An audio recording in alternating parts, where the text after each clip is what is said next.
Today, I'll be going through the setup for the e-composter from Home Depot. This is a compost bin that I bought at Home Depot for about $50. It says it covers 120 gallons and it can turn kitchen and yard waste into compost fertilizer.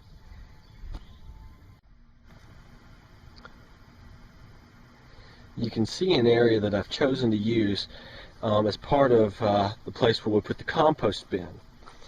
This was originally a spot that was weeded over on our property, and you can see the adjacent contractor's property over there, but it's pretty much guaranteed that nobody will buy it because of an easement. What I've done is I've cleared out a little region here that seems to be hidden from the road, and that both my neighbors and I can use to do this composting thing. It seems like it should be pretty beneficial, plus they give me really good vegetables from their garden. When I cut off all the ties, it looks something like this when propped up against the wall.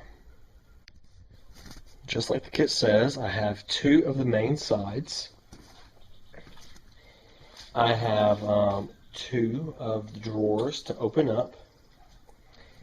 I have what I presume is the top, complete with the watering hole. And I have what I presume is also part of the bottom. And then I have two other sides complete with rigging material.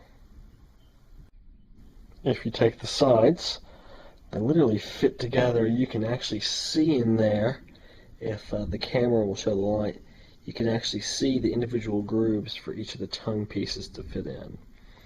And apparently they snap right into place. Now, with all three of the pieces together, you may be wondering how these fit on. These literally just kind of fit into place. So you literally just take this and you put it up there. Well, it just slides down into place. There's not a whole lot to hold it in place, but it is there.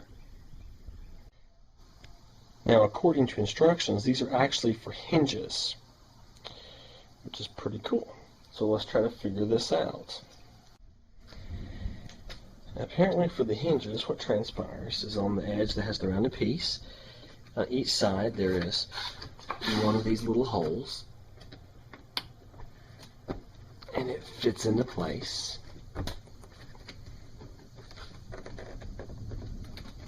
like so. The top now fits into the hinges very easily. Hopefully. Let's try to figure this out here. At first I couldn't figure it out, but the trick is to put the lid upright, and then it slides right into these little hinges, and is as easy as you please. From here, the hinge assembly is not too bad either. If you notice, it slides in a hole, and you'll have to work this little end around a little bit to get it set right. But when it's done, it should look pretty much like that. The final step is to take the bottom. From what the instructions seem to say, you should lay it out, and then you should be able to connect these together to make one central piece.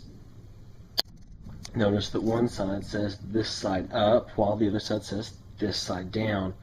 Then these little pieces all fit in like four little buckles, where the belt comes from here, slips into the buckle, belt into the buckle, belt into the buckle, belt into the buckle.